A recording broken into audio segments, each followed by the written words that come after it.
What's up, guys? Welcome back to the THPstrength podcast episode. I don't know because I don't know what episode it is. Today, we're going to be talking about accentuated eccentrics. Before we get into that, we'll go with a quick little life update from Yuze and then myself. Ready, set, Yeah. go. Life update. Just moved in with my wife at 29 Palms, California. It is a military base. Just finished the Ball Dogs dunk competition. Did really booty on there. I missed two easy dunks.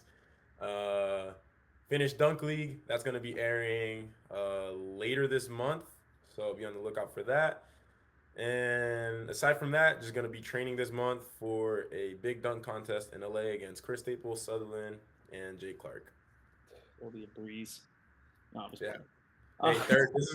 This is my third try. I think I should have all my dunks down by the If third you by the don't third contest. win, you're fired.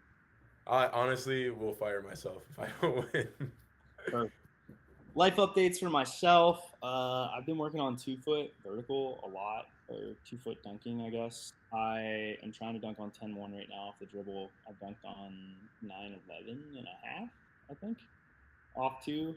And I'm trying to do it with a left hand dribble, working on my PP step, trying to get better at basketball in general. But my basketball coach, Isaiah Rivera, is gone, so it's been a little bit tough. Yeah. He let me down. No, I'm just kidding. But I have improved immensely, actually. You can ask Isaiah. I've gotten, how much has my 2 foot vertical gone up? But yeah, John's 2 foot vertical went up a lot.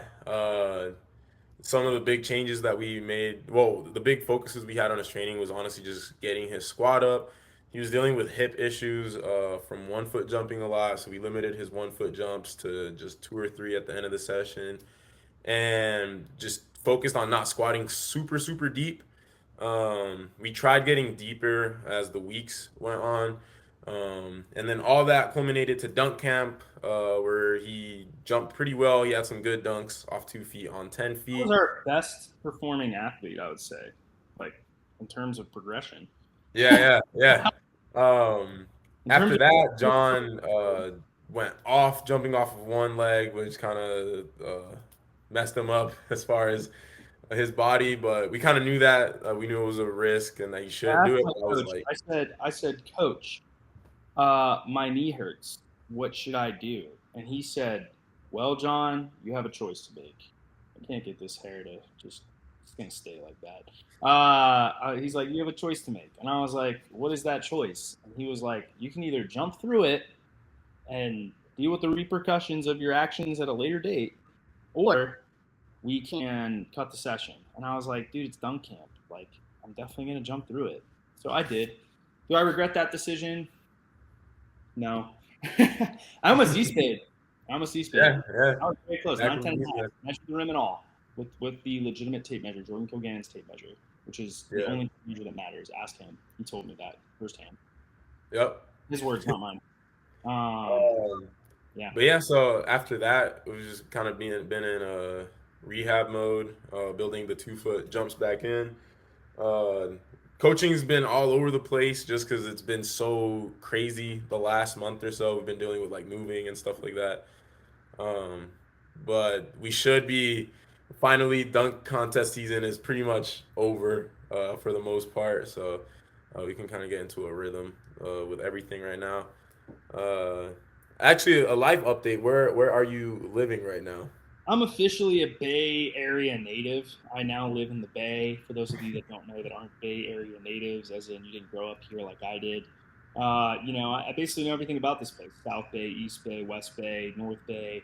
I'm kidding. I ended up moving here to coach Guy Ben Sue. I think it's well known that we were coaching him right now. So coach him every day in person. One of the only in-person coaches or athletes that I'm coaching right now.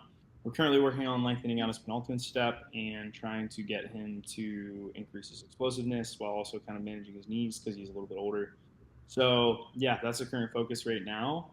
He's supposed to have a deload next week. We've been focusing on building up his barbell deadlift, which I think he went from doing like 135 to now I think he's pulling three. I think he pulled 315 last session. So definitely a lot of improvement there. His Clean pull is up at 205 now with like pretty good technique, so that's good.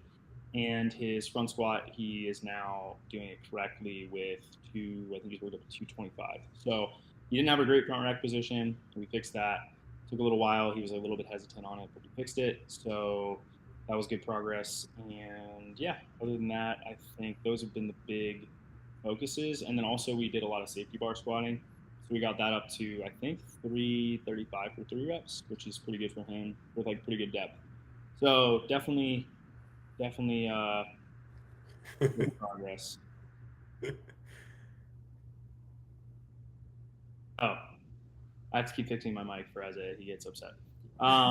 There's a white noise. I need to wear headphones next time. So, anyways, getting into the topic. We're gonna keep this short and sweet. What's the time limit today, Zay? It's gonna be 10 minutes. Let's do 10 minutes from this point, right Oh, here. no, 17 minutes. No way. If you're looking for coaching, go to THPstrength.com and sign up. Before we get into the topic today, we are the best coaches on the planet for vertical jump. We put rocket boosters on your feet just like Tesla puts rocket boosters on their Roadster. We are the best vertical jump vertical power coaches on the planet. I can And tell, we get people's knees healthy. and we improve. Actually, doesn't matter what joint. We do it all. We'll do shins, ankles, knees, hamstring tendons, Achilles tendons. Head, shoulders, knees and toes. Knees and toes. So that all said, accentuated eccentrics. Isaiah was like, "What do you mean?" And I was like, "You've definitely done this, but maybe a fancy term you haven't heard before." Let's start. What does that stand for? What does accentuated eccentric stand for? What is it? It is essentially where you are adding load to the down phase of any lift. So you could do it for a bicep curl if you wanted. You could do it for a forearm flexion exercise. You could do it for a calf raise. You could do it for anything. Essentially, you are. I think it's when you speak. By the way, that's when it happens. So accentuated eccentrics, yeah, you're loading the down phase of any movements, and you are you're essentially trying to max out that specific type of contraction, being the eccentric portion of the lift. So the reason that's important is anytime you land, anytime you contact the ground, you have to stop your momentum from going downwards. And to do that, it requires you to generate force. What's kind of interesting about this, actually, that was just coming to mind in my head here. So if you're like standing straight up and down, your body has some natural flexion in it, for example, your spine. So if you were to just stand straight up and down and you just drop off of a 10-foot box or something like that and just land completely straight up and down, very stiff, you'll probably end up flexing anyways at the hip, knee, and ankle. It's not like a vertical beam, going straight into the ground. It's very hard to replicate that as much as I think a lot of people that aren't engineers or biomechanists want it to be a thing. Being perfectly aligned like a steel bar is not necessarily doable. Like you can get close, but it's not going to be perfect. And if you were perfectly aligned, then you would store all that energy if you were a very elastic object. Like imagine if you dropped a steel beam from like a rail gun, you shot it into something very stiff, and then it would bounce off with a bunch of energy. If you hit perfectly level, like in line with the rail gun piece of metal, right, it would deflect back with a ton of energy depending on how much it's performed. Anyways, so accentuated eccentrics. Basically, you are talking about your ability to stop your momentum. So before you can go up, you got to stop your momentum from going down. If you're a sprinter, for example, and your leg touches the ground, you have to be able to stop your momentum from plowing into the floor by generating force in your muscles. Correspondingly, the tendons and also your bones are going to absorb some energy too. But I guess you're absorbing energy. You don't really absorb force. You measure force. Yep. Um, so the ability of your, I guess, body and muscles to do that is eccentric force generating capacity of the muscle, which means, again, stopping your momentum, stopping the downward acceleration, whatever else. And why would that be important is, again, because to stop yourself, before you can go up, you got to stop your momentum from traveling downwards. So if you're a sprinter, like I said, for example, that's the touchdown. That's as soon as your foot touches the ground. If you're a jumper, it's the period of time when your foot first touches the ground and then your block foot comes through. So The actual muscle mechanics of this are kind of complex because some people will say that it's mostly isometric, but I think it's kind of a blend of all of them. And this is something I've maybe changed on over the last couple of months and maybe haven't posted about. But I think that there's a period of eccentric lengthening and then a period of brief isometric, almost completely isometric muscle contraction, and different portions of the muscle I think do different things. And then the tendon is going to stretch as a response and then generate force. But either way, the eccentric force generating capacity of a muscle is very important in anything that you're deflecting off the ground. So that your block foot, sprinting, 1 foot jumping, those are all essentially the ground, and your capacity to do that is related to your eccentric strength. So, are you better at generating eccentric force or concentric force, Isaiah? I would say I'm better at generating eccentric force. Well, like everyone is, but yes. So, if you're better at generating eccentric force, that means, or like, I When you guess, say, are you asking like better than the like, average person, yeah, or you're thinking relative to other people, right? Or like, I'm saying in general, human beings are better at generating eccentric concentric. yeah, Like, one can generate more force, eccentric. If you're better at generating eccentric force, that means that anytime you do a lift, anytime, any lift, doesn't matter what it is, you are always going to be lifting relatively a lower percentage of your eccentric max, meaning you can lower much more weight than you can lift upwards. So if I have a bicep curl, you could put 100 pounds in my hand, I could lower it. I could lower it slowly, not slowly. I probably lower it like pretty fast, because yeah, the heavier the weight, the uh, the heavier the weight, and the closer it is to your eccentric max, the faster you're gonna lower it. Meaning you're still decelerating it, but you're gonna decelerate it faster when it's really really heavy because you're better at generating force fast eccentrically, yeah. meaning and on the down phase versus concentrically. Like I could never lift that much weight upwards, but I can definitely lower it. And accentuated eccentrics, that is an example of accentuated eccentric, by the way. But it's essentially emphasizing that portion of the, like you could say, stress shortening cycle, I guess, or just like any cyclic muscle action, where you're having a deflection off the ground, like I said, and trying to maximize it. So again, if you're doing a jump or something like that during that period of muscle lengthening, that eccentric portion of the movement, you have to be really good at generating force. And the better you can decelerate, the easier it's going to be for you to generate the concentric force upwards. And why that is because your muscle is only increasing tension while you're yielding. So, meaning as your foot touches down, your tension in the muscle is just going up and up and up and up and up. And you are essentially building that tension over time. And regardless of whether you're going up or down, your tension is still increasing. So as you Yeah. get to the bottom phase of your jump, you are like, again, your tension in the muscle is already very high. So then you're changing your momentum through an increase in the muscular tension. So you get to the bottom, you've already generated in the movement, the bottom of the movement. So on the push up, your tension just, again, hopefully keeps rising. I mean, in some cases, like it'll go down, but you're changing momentum at that point. So you're creating a force. That force is changing the downward acceleration to till you're at zero, and then eventually your negative accelerate or negative velocity then becomes positive velocity, right? So you're generating this force the whole time in the muscle, and the eccentric portion of that is going to be super important. So this is why accentuated eccentrics are important. I just I have a I have a kind of an example of something like that where it shows how I use accentuated eccentrics or how I'm better at it. I had a session a week and a half ago, my last session before this contest, and I was in warm ups and I was going off vert.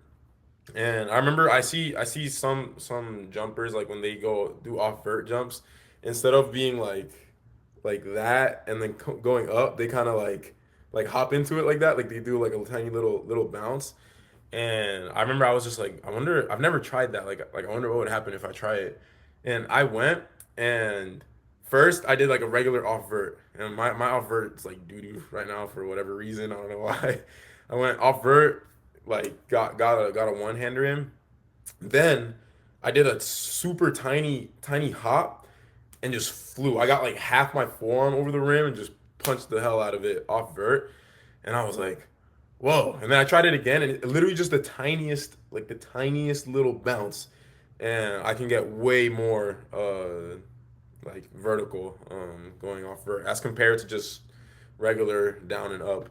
Um, and yeah, that's a great example of Accentuated eccentrics. And I think a max approach like 2 foot jump is that on steroids. Like you're running as fast as you can and then throwing yourself at the ground and like just getting that same effect, just magnified by a lot more. Yeah, yeah. I think I don't necessarily have. I don't know. I gotta think. I don't know if I necessarily have that response. I know for my full approach, like off two, I definitely do. Like my offer sucks, and then you give me like a few steps and a block, and it's Yeah. like hell yeah. Like Yeah, I for me jump it's like way higher. just like I've always been like this. Like as soon as I add like half a step, like my vert goes up like a few inches. And same with like you see it a lot when I play basketball in games. Because I'll catch the ball like right by the hoop and I'll just do like a little hop step, like just adding that little hop step or those that little like extra movement, that half a step, like instantly I can get up a lot higher. Yeah. But yeah, You know it's who's pretty even a interesting. better example of that? Who? CJ. Yeah, yeah. CJ is trash offered. And then as soon as you give Hmm. him an approach, he jumps like a foot higher. Yeah, Maybe yeah, more. It's insane. Maybe like yeah, actually I'd say more than that. He probably has like a 28 to 30 inch standing vert, and you give him sky rockets up to like 45 yeah. plus. So real quick, we're at 8 minutes for this part of the video. Perfect. Uh, to close it out, I want you to give a few example of exercises that kind of focus on working on eccentric eccentric. I think I already know the answer to this, and the viewer might know the answer to this, but say what that exercise is, and then we can cover that in a different video, and then we can close out the podcast. You can do squats the hard way is the one I think Isaiah is thinking of. You could use a K box. You could go one up or one down, two up on a leg extension machine curl. Nordic hamstring curls done the correct way without hitching the pelvis out and keeping the lever long. That's one. As soon as you hitch the pelvis, you don't get the eccentric overload as much anymore, if at all. Um, yeah, those are some good ones right there. I mean, I could give you a ton more, but in the weight room, those are all weight releasers. Your weight releasers, those will do it. All right, sounds good. That's pretty much it, guys. If you guys want to sign up for online coaching, both me and John will coach you to whatever goals you have athletically. Go to THPstrength.com and we will help you out. Make sure that you like the video, leave a comment down below. We'll try to get to as many comments as possible. And if you are watching this on a podcast platform, give us a 5-star rating, leave a review. It helps us out a lot. Without further ado, guys, we'll catch you in the next episode. We'll probably do this maybe once or twice each week. I think would be a good frequency for it. Well, or we might just take a 3 month hiatus again.